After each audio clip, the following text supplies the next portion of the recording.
Good morning. My name is Benton and with the Beaded Wood Floors. We're answering some questions. We get a lot of questions. These are two of the most common. Can you install a wood floor over concrete? And the answer is yes.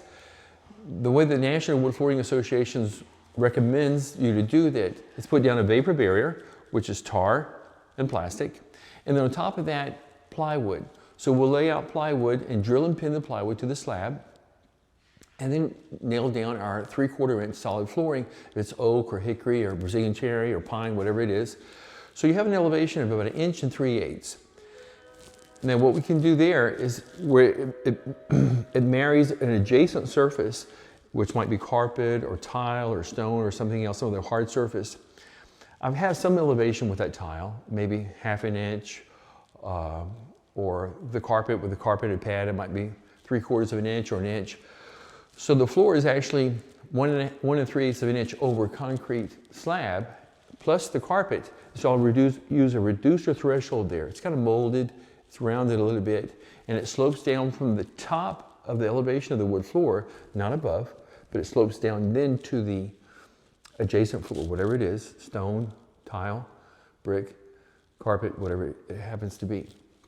Those thresholds work very well. We've been using them for years. Sometimes that exists, or that's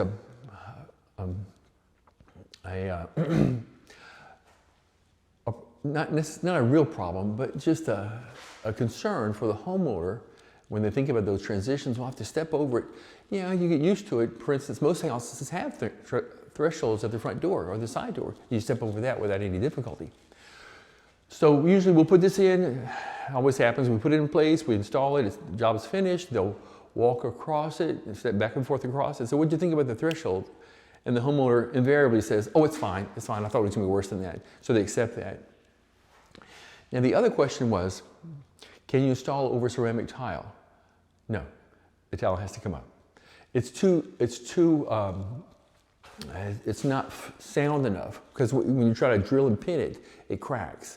And so then later on when you walk across it, you can hear it crack or giving. You don't want that, you want it quiet. And for that, you need a good solid subfloor. On raised construction, no problem, because we just nail directly into the substrate, into the subfloor, the decking that's there.